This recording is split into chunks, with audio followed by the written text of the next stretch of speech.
are here to enjoy, learn, and grow. We are the Group 2 and we are your teachers for today. But before we proceed to our lesson, let us first feel the guidance of our Lord through the prayer to be led by Annalisa and the food for thought by Ma'am Nicole.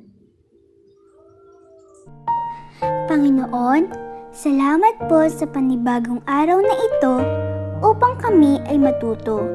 Buksan niyo po ang aming isipan upang lubos na maintindihan ang aming mga aralin.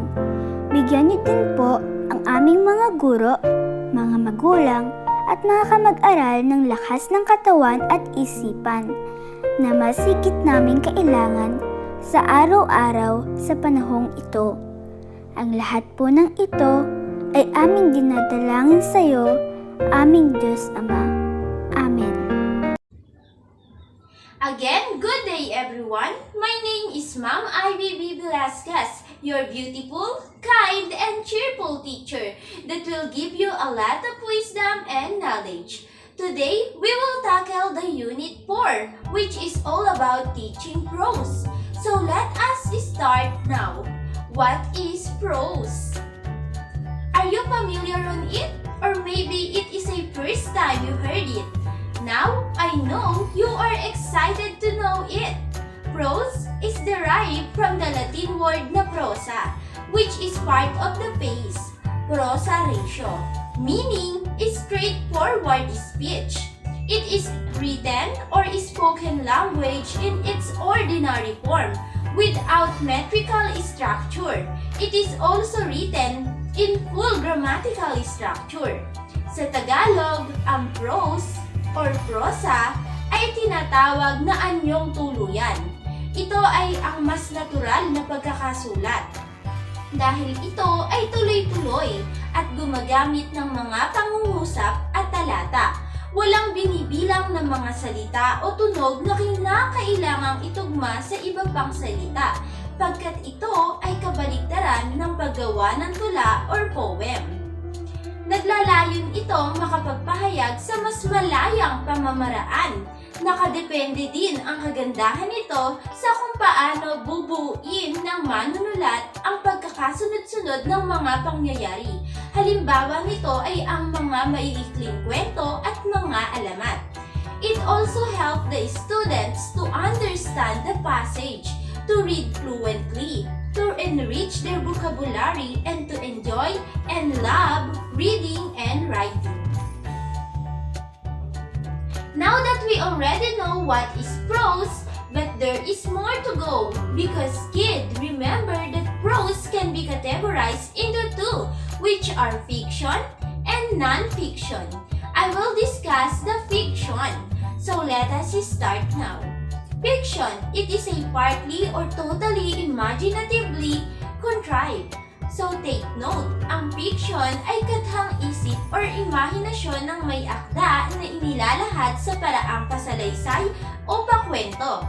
Ito ay ginagampanan ng mga likhang isip ng mga tauhan, lugar at mga pangyayari. We also have 8 types of fiction, which are historical fiction, realistic fiction, science fiction, metafiction, romance, short story, novel, and drama. Number 1 type is historical fiction. The story takes the reader back to a particular time period where they learn about the everyday life of a person or group of persons. It is like a traveling from the past. The most famous historical fiction are the sinking of the Titanic. Do you already watch it? It can also be about war, tradition, and many more. Number 2 type is realistic fiction. It usually presents a problem to be examined that could be from a body's life. Ito ay pinagbibidahan ng imaginative character at ipinapakita dito ang mga sitwasyon na naglalarawan sa ating mundo at lipunan, tulad ni Cardo Dalisay, ang probinsyano. Bagamat imaginative character lang siya, tayo naman ay labis na namulat sa realidad ng buhay sa ating bansa. Number 3 type, Science fiction is a type of modern fantasy as it explores scientific fact. It is popularly shortened as a sci-fi. It is a genre of fiction that creatively depicts real or imaginary science and technology as part of its plot, setting, or theme. Number 4 type is metafiction. It is self-consciously and systemically draws attention to its status as an artifact. It only means that the narrator or characters are aware na part sila ng fiction o kathang-isip. The best examples of it is Here and Now. It reflects that act of reading is mindfulness exercise, and this wonderful book encourages kids to be in the moment. Number 5 type is romance. It is a chivalric theme or relates improbable adventures of idealized characters. It is a primary focus on the relationship and romantic love between two people, and usually has an emotionally satisfying and optimistic ending. Number 6 type is short story. It is organized into a plot that can be read in a single sitting. Ito ay maikling kwento at maaari nating basahin ng mabilisan pagkat kaunti lang ang mga tauhan at kadalasan ito ay mga pambatang kwento. Halimbawa nito ay Silanggam at si Tipaklong, at ang Kuneho at ang Pagong, at marami pang iba. Number 7 type is novel. It is an extended work of fiction and tells a story in considerable length with multiple plot. Novel or nobela. Ang napakahabang libro o babasahin. Tipong we need more time to read it dahil madami itong kabanata. Here in our country, we have two most famous novel that also contribute on us to have a freedom, which are the novel of our national hero, Dr. Jose Rizal, and that is The Noli Me Tangere and El Filibusterismo. Number 8. The last type is drama. It is a story written to be performed by actors and actresses. It consists of one or more large sections called acts, which also contains of any number of smaller sections called scenes. So, who watch drama here? Most dramas revolve around families and often have tragic or painful resolutions. We can see it in a play, movie, or television. That's all the types of fiction in a prose. Again, I am Ma'am Ivy Velasquez, your beautiful, kind, and pretty teacher, and I hope you'll learn a lot about our topic that I discussed. Good day, everyone. I'm Nicole Mayet Saplaco, your loving and kind teacher. Mom Ivy already discussed the fiction in teaching prose. Now, Mom Nicole will be discussing the non-fiction in teaching prose. Let's define non-fiction. Non-fiction. It is an informational material that provides factual information. It is also based on facts rather than imaginations.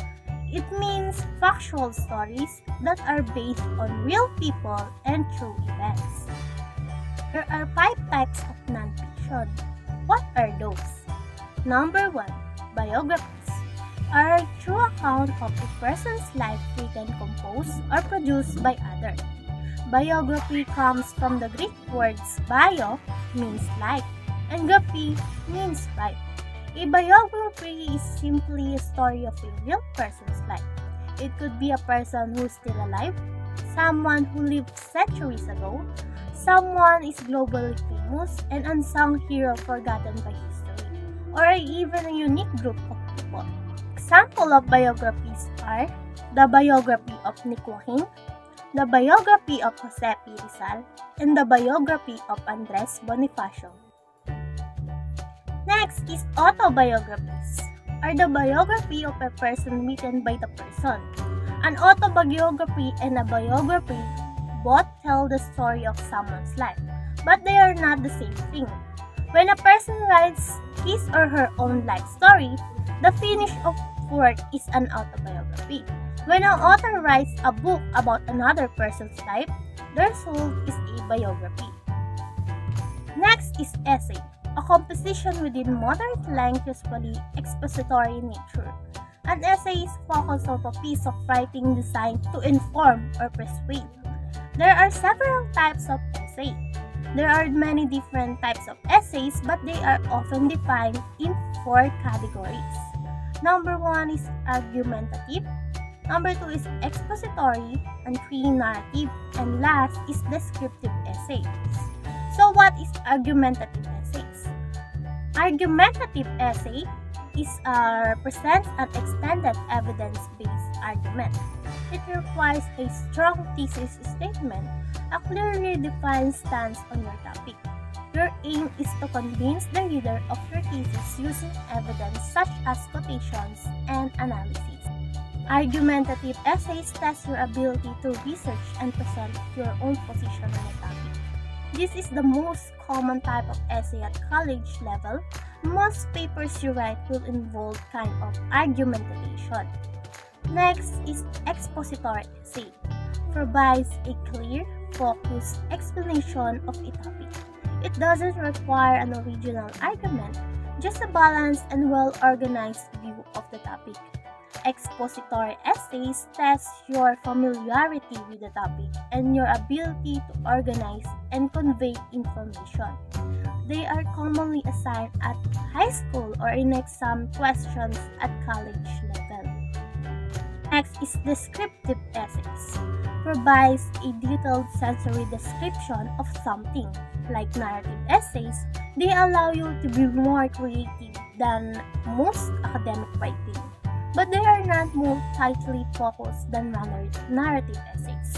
You might describe a specific place or object rather than telling whole story. Descriptive essays test your ability to use language creatively, making striking word choices to convey a memorable picture of what you're describing. Next is narrative essays. It's one that tells a story. This is usually a story about a personal experience you had, but it may also be an imaginative exploration of something you have not experienced. Narrative essay tests your ability to build up a narrative in an engaging, well-structured way. They are much more personal and creative than other kinds of academic writing. Writing a personal statement for an application requires the same skills as a narrative essay. Now that we are done on the type of essays, let's proceed to the types of nonfiction. Is memoir. A memoir is a narrative written from the perspective of the author about an important part of their life. It is often completed with autobiography, but there are few important differences. An autobiography is also written from the author's perspective, but the narrative spans their entire life. And the last type is diary. Diary is a form of autobiographical writing, a regular kept record of the diary's activities and reflections, written primarily for the writer's use alone.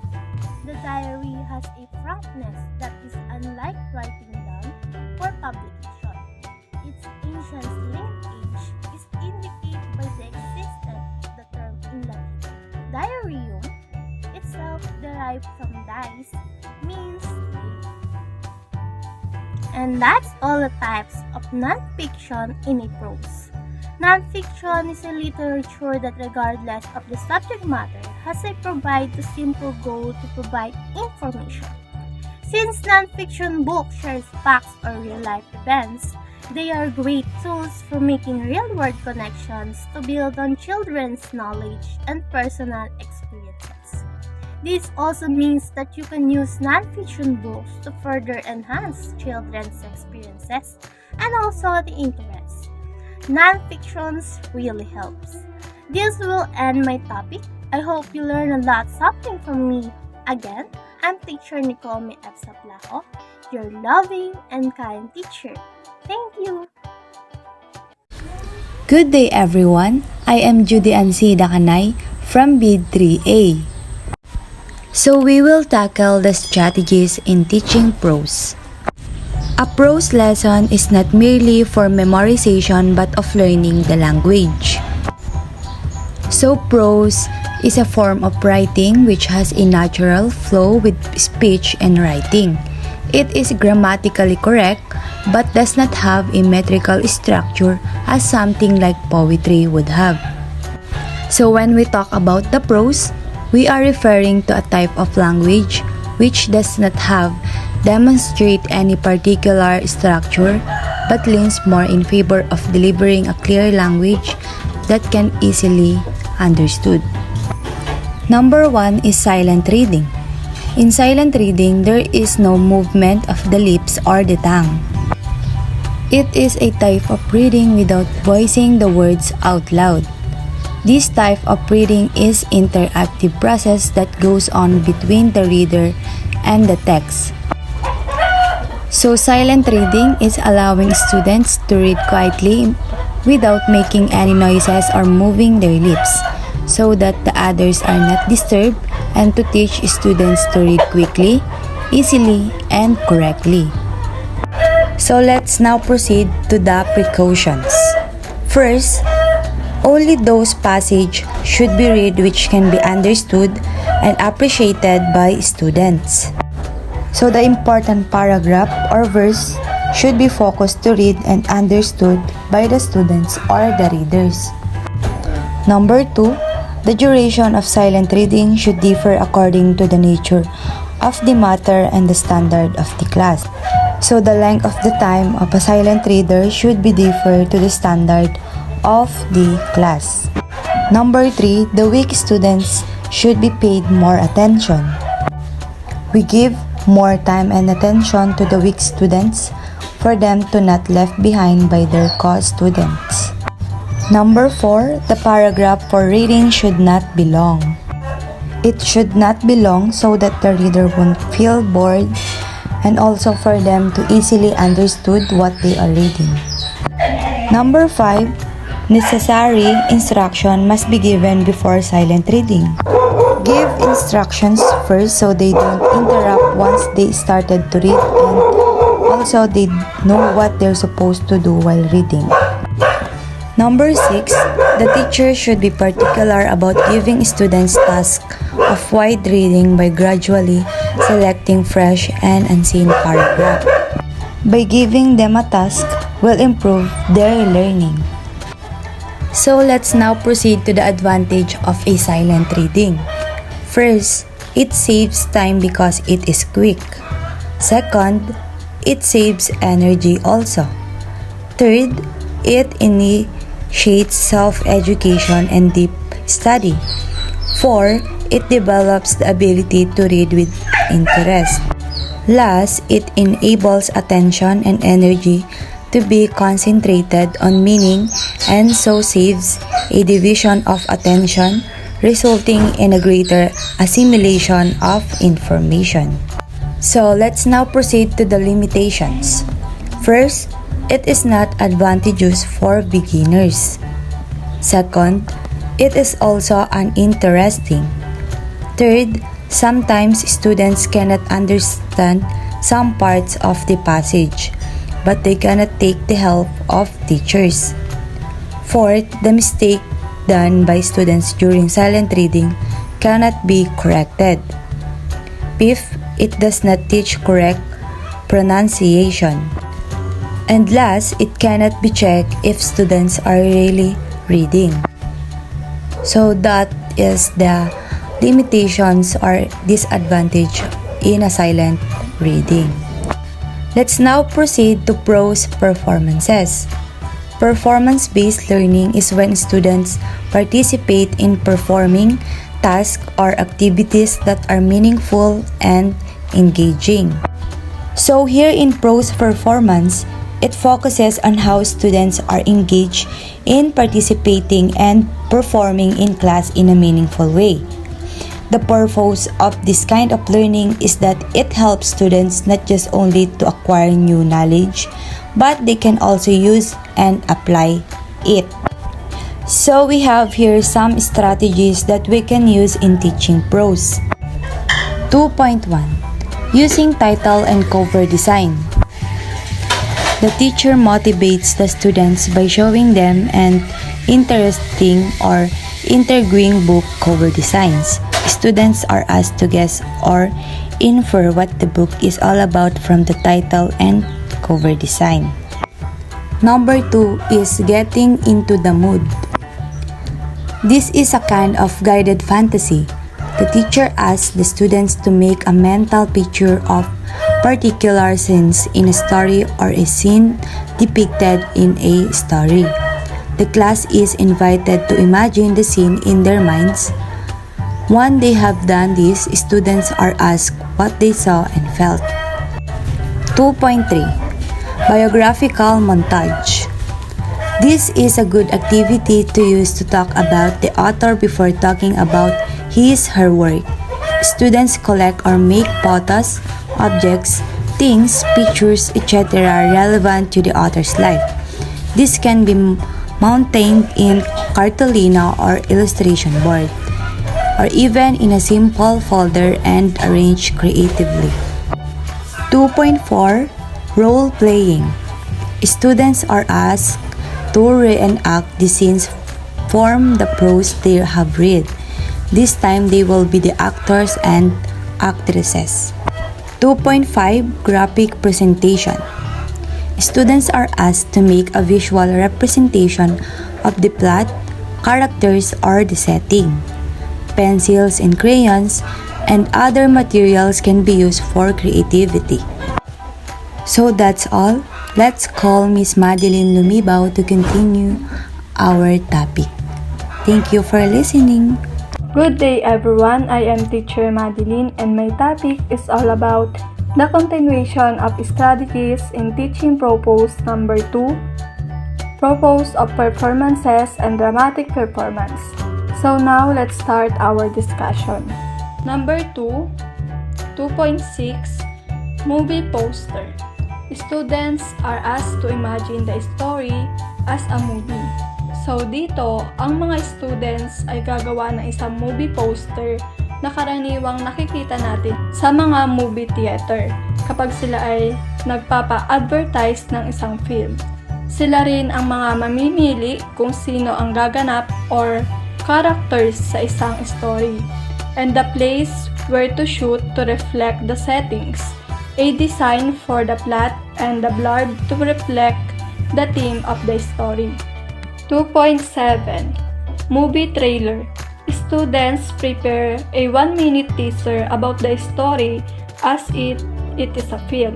So, sa mga movie trailer, ang mga students ay dapat magkaroon ng 1-minute teaser tungkol sa kanilang story na kanilang ipifilm nang sa gayon ang mga manonood ay ma-excite at para na rin magkaroon sila ng idea. At dito, there is a voice-over announcer to narrate something about the story. Students will act the scene from the story. Next is 2.8 Gallery Walk. Students post their work around the room. So dito sa Gallery Walk, dito nilalagay or pinopost ng mga students yung kanilang work sa loob ng isang room. Dahil doon sa mga output na nakapost, lahat ng students ay pwedeng magkaroon ng reflection at magkaroon ng isang information about the story. Next is 2.9 Storytelling. Student choose a literary piece or prose and will retell the in front of the class. So dito sa storytelling, ang isang students ay pipili ng isang example ng literary prose and kanya itong babasahin sa harap ng klase. Number 3. Dramatic performance. Dramatic performances can be simply defined as action that are performed for audience. So dito sa dramatic performance, usually requires an audience and an action of some kind. But it is not confined to a theater or film and does not require written text or improvisation or actors like puppetry. Although not dependent on written text, a dramatic performance can still be described as a text because it constructs meaning through the selection of different kinds of action and representation. Using various kinds of media such as film, television, theater, meme, dance, movement, spatial arrangements, visual imagery, and sounds and multitude of meanings can be constructed. These are the activities that can be utilized in teaching dramatic performances. 3.1 Act out the dialogue. One of the easiest way to incorporate drama in the classroom is to have students act out the dialogue from their textbooks. So dito, ito daw ang pinakamadaling paraan para makagawa ng isang drama. Simple lang ito. Pwede mo silang i-pair, papapiliin mo sila sa kanilang mga roles, and then work together to act out the dialogue, figuring out for themselves the blocking or stage movements. This is effective for a beginning activity of incorporating drama in the classroom. Next is 3.2 Perform Readers Theater. Another good beginning exercise is to do Readers Theater. Dito, hand out copies of a short or one-act play, have a student choose roles, and then read the play from their seats without acting it out. However, do encourage them to read dramatically, modeling as necessary.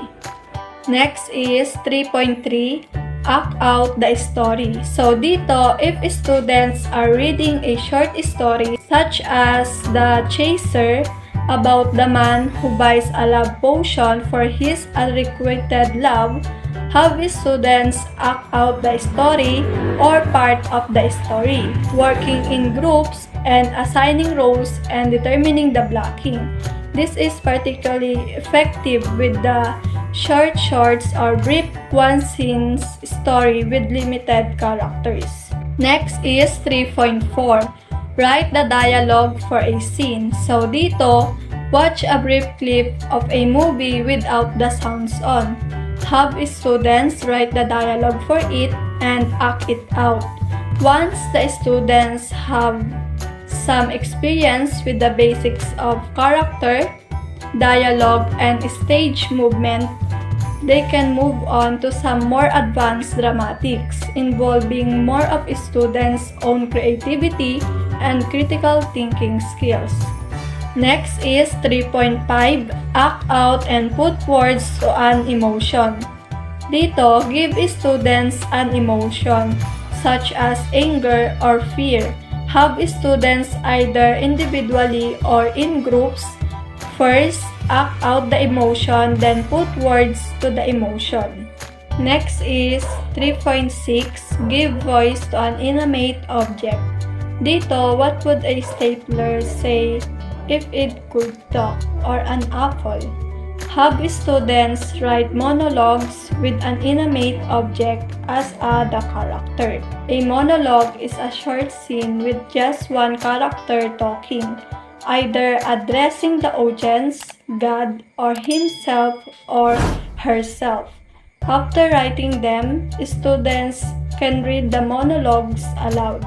Next is 3.7. Create a character.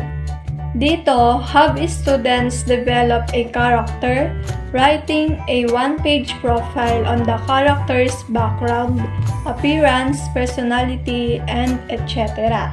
Then, have them introduce the character to the class, explaining what interests them about the characters. Next is 3.8. Write a monologue. So dito, using the character they have already developed, have students write a monologue for that character, then perform it.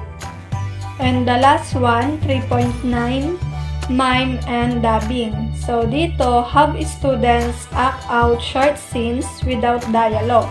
The rest of the class then supply the dialogue, developing the script. So that's all. Thank you for listening.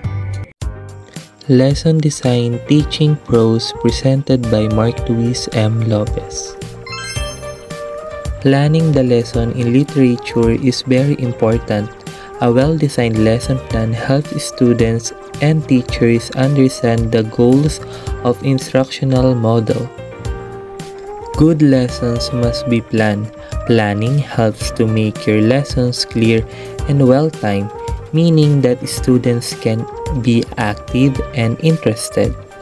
Effective planning also includes some built-in flexibility so that teachers can respond to what they find out about their students' learning as they teach. Working on plan for a series of lessons involves knowing the students and their prior learning, what it means to progress through the curriculum, and finding the best resources and activities to help students learn. The following the steps for teaching prose. Number 1. Introducing the prose lesson. Introduction of lesson is to fulfill two purposes: to collect the past knowledge and to win students' attention to the new subject. Dapat subukan ng mga guro na hikayatin ang mga mag-aaral na pag-aralan ang bagong aralin. Ang iba't ibang pagsisikap na ginagawa ng guro upang lumikha ng interes o upang makaakit ang atensyon ng mga mag-aaral ay kilala bilang paghahanda ng aralin. Ipakilala ng guro ang aralin sa pamamagitan ng pagtatanong ng mga angkop na tanong. Gumamit siya ng mga halimbawa o larawan. Ang mga tanong ay pumupukaw ng interes para sa bagong aralin. Sinusuri ng guro ang dating kaalaman ng mga mag-aaral at iuugnay ito sa paksa. Number 2. Teaching structures. A new structural item is presented by the teacher to enable the students to identify the new structures. In introducing structures, substitution table is of great help. It highlights the elements of the pattern and their order and nature. Ipakita ng guro ang mga kagamitan sa pag-aaral ay madaling maunawaan ng mga sitwasyon. Tinutulungan nito ang mga mag-aaral na matukoy ang kahulugan at paggamit nito. Nakakatulong ito sa kanila na hindi lamang maunawaan ang mga kahulugan ng mga bagong aralin, kundi pati na rin ang mga paggamit nito sa iba't ibang konteksto. Ang mga pagkakataon ay ibinibigay sa mga mag-aaral na gamitin mismo ang mga kagamitan sa pag-aaral. Number 3. Dividing the text into smaller units. Reading long passages of text may be tiresome for the teacher. Kaya ang susunod ay kailangang hatiin sa mas maliit, mas mapapamahala ang mga unit o section. Ito ay magpapadali sa mga guro upang maipakita, maituro ang aralin ng kawili-wili at kahusayan nito. Number 4. Teaching vocabulary. The teacher uses an object, a model, or picture to give clear ideas about new words and their meaning. Ang kahulugan ay maaaring ipaliwanag sa pamamagitan ng tunay na sitwasyon.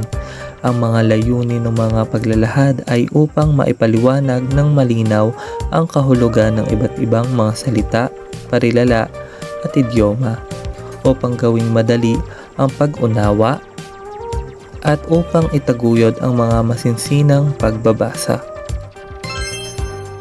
Number 5. Model reading by the teacher. The teacher reads the selected passage aloud. He should be careful about pronunciation, voice phrases, and intonation in his reading before the students. His reading is observed by the learners and imitated. Ang modelong pagbasa ng mga guro ay nakakatulong sa mga mag-aaral para sa oral comprehension. Ang guro ay nagbibigay ng pagtuturo tungkol sa posisyon at atensyon. Ang guro ay hindi dapat lubusang mag-observe sa kanyang pagbabasa.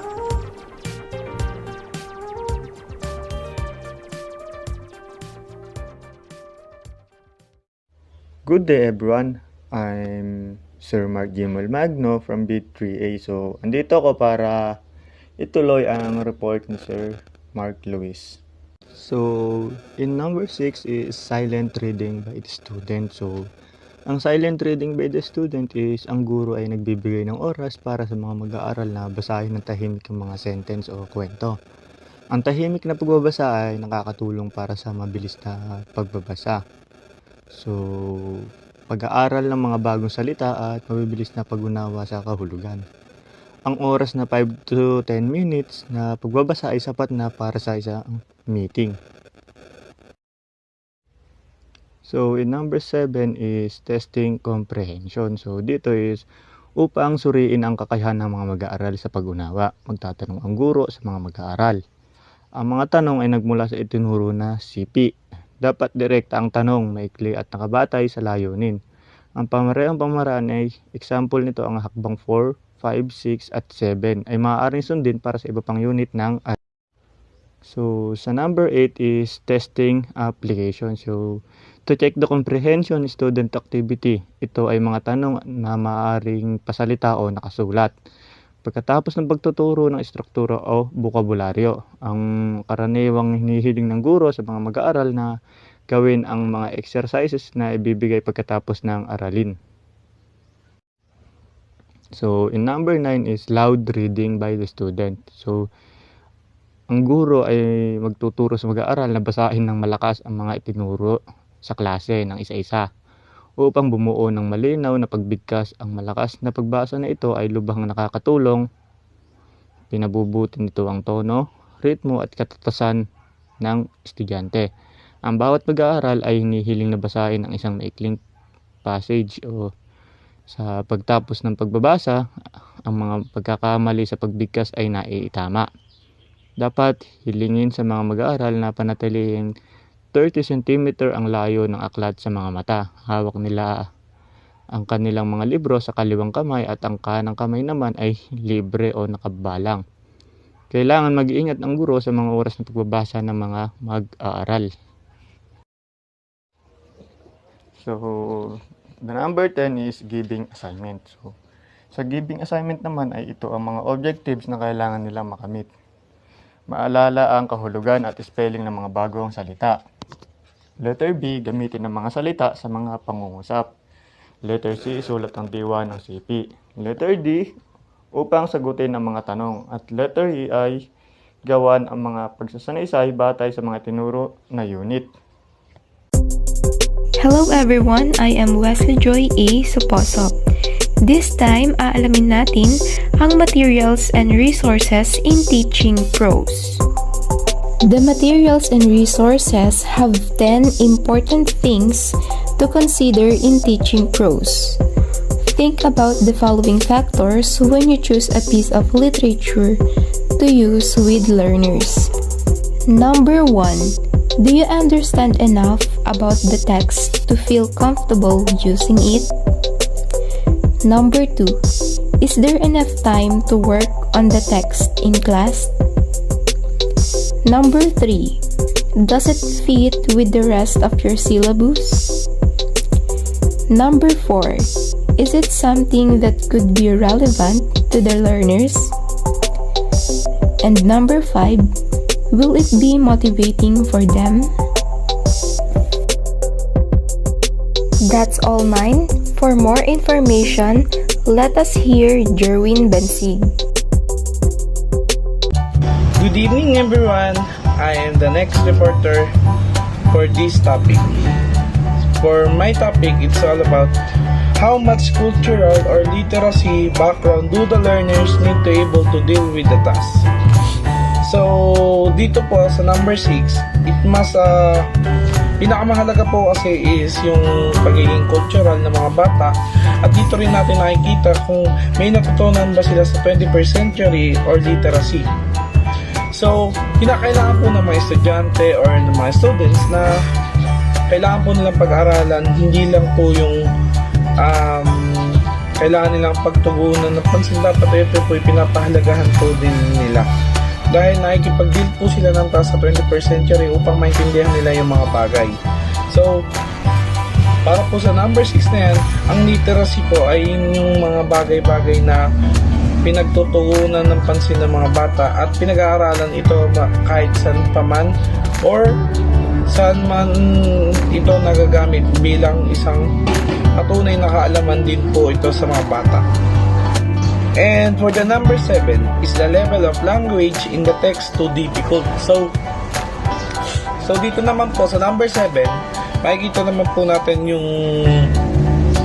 tanong na it's all about language and level. So, actually, maraming mga bata ngayon nahihirapan kahit saan man language.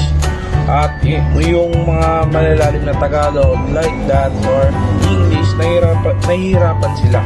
So, para sa kanila kasi kailangan nilang mas mapagtuunan ng pansin yung mga language na mahihirap upang matutunan nila ito. Dahil itong mga language na ito, magagamit din nila kahit sa susunod pa nilang pag-aaralan. Kasi yung mga text and others of too difficult are yun po yung mga like something na mga textbooks or something na nahihirapan silang basahin or gawin, yun po yun. So sa level of language, kailangan nilang ipantay lang yung dapat nilang malaman, and then pag natapos sila yung level dito, kailangan pwede pa silang umangat upang matutunan nyo. So for the number 8, does it fit the student's ability? So pag-usapang ability naman, dito pumapasok yung abilidad ng mga estudyante sa kahit anong bagay sa paaralan, or dito makikita natin yung abilidad nila sa mga subject na kanilang pinag-aaralan, kung may natutunan ba sila or wala. So kinakailangan natin pagtuunan sila ng pansin, matulungan sa kahit anong paraan nang sa ganun ay mapaganda ang kanilang abilidad, nang hindi sila umalis dun sa kanilang pinag-aaralan na wala silang natutunan. Para sa akin, yung abilidad ng mga estudyante ay kailangan natin din pagtuunan pansin upang hindi sila maging kawawa or maging sa bandang huli. So, yun lang yung number 8. So, dito naman po sa number 9, does it fit with the student culture? So, kailangan dito, pwede natin silang obserbahan yung mga estudyante kung yung culture ba ng 21st century ay nai-apply nila sa kanila. So, yung kumbaga pagkapit ng mga nalalaman nila at napag-aralan nila. So, dito sa number 9 na to is yung pinakamahalaga dito is yung culture na meron sila ngayon at meron sila dati na hindi naalis sa kanilang sarili.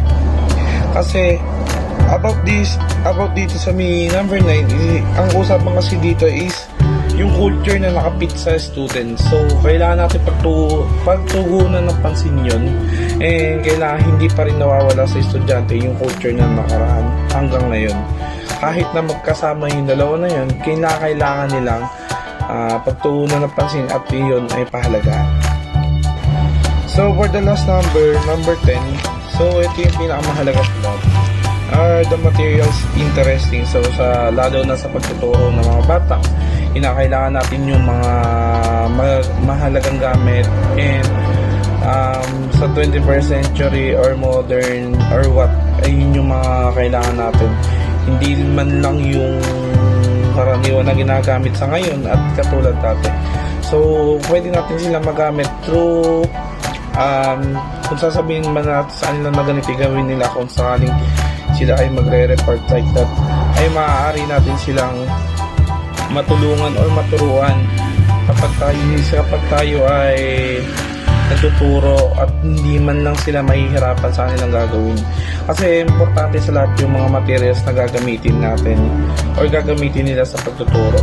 Yun ang pinaka-importante, like sa report, demo teaching, and sa sharing ng mga knowledge sa school. So yun yung pinakamahalaga sa materials are interesting. So mahalaga kasi sa mga bata ngayon is yung mga gadgets like laptop, cellphone, tablet. So yun yung mga kailangan nila, PPT yan.